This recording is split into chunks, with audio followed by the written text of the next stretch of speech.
और बड़ी खबर आपको बता दें, रूस यूक्रेन युद्ध का असर अब भारत में डीजल के दाम पर नजर आया है। तेल कंपनियों ने थोक ग्राहकों के लिए डीजल की कीमत में 25 रुपए प्रति लीटर का इजाफा कर दिया है। थोक ग्राहकों में मॉल और बस ऑपरेटर जैसे खरीदार शामिल हैं। इनके लिए मुंबई में नए रेट हो गए हैं। 122 रुपए 5 पैसे और दिल्ली में 115 रुपए प्रति लीटर अब कीमत हो चुकी है। रिटेल प्राइस में फिलहाल इजाफा नहीं किया गया है। ये बड़ी खबर इस वक्त की देखिए, थोक जो दाम हैं डीजल के उनको बढ़ा दिया गया है। करीब 25 रुपए प्रति लीटर की बढ़ोतरी हुई है। और सुनील शाह हमारे साथ जुड़ गए हैं, आर्थिक मामलों के जानकार हैं। सुनील जी, बहुत स्वागत है आपका एबीपी न्यूज पर। नमस्ते भारत में ये जो 25 रुपए प्रति लीटर थोक दाम बढ़े हैं डीजल के, इसका असर हम कैसे देखें? क्यों बढ़े हैं दाम और किन लोगों पर इसका सबसे ज्यादा असर पड़ेगा सर?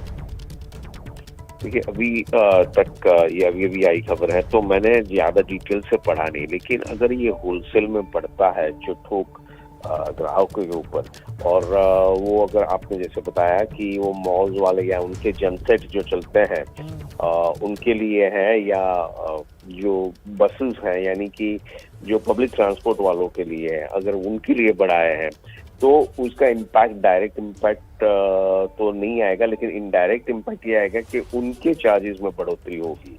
हाँ, डायरेक्ट इम्पैक्ट जब ये आएगा जब रिटेल में अगर बढ़ता है तो कितने रुपए से बढ़ता है उसके ऊपर इम्पैक्ट आएगी।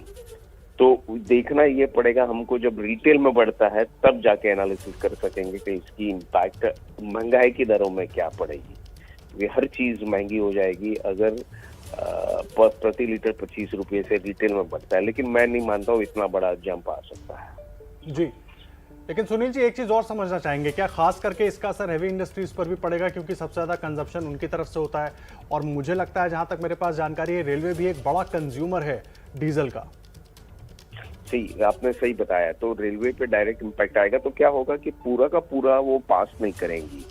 सरकार ने ये किया है कि रेलवे है या जो बल्क बायर है उनके ऊपर शुरुआत इसलिए की है कि वो पूरा का पूरा पास ऑन नहीं होगा, और जो कंपनियां हैं, जो ऑयल मार्केटिंग कंपनी, उनको भी थोड़ी राहत मिले। यानी ये एक बैलेंसिंग एक्ट जैसा कदम उठाया है।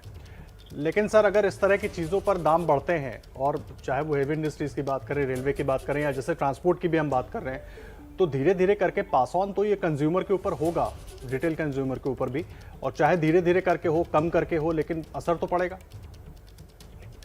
देखिए, हाँ, लेकिन यही देखना है हमको कि कितना इम्पैक्ट आएगा एक साथ, क्योंकि हमने देखा कि पिछले फिर कुछ दिनों से ऑयल के दामों में गिरावट भी देखी है। जैसे कि 130 के प्लस पहुंच गया हुआ ऑयल, अब 100 के नीचे है। क्रूड ऑयल की बात कर रहा हूँ। तो वो तब तक कैसे भी अगर मेंटेन करते हैं, और ये मैं मानता हूँ कि रिटेल में इतना बड़ा जंप नहीं आ सकेगा, वो मुझे ऐसा लग रहा है।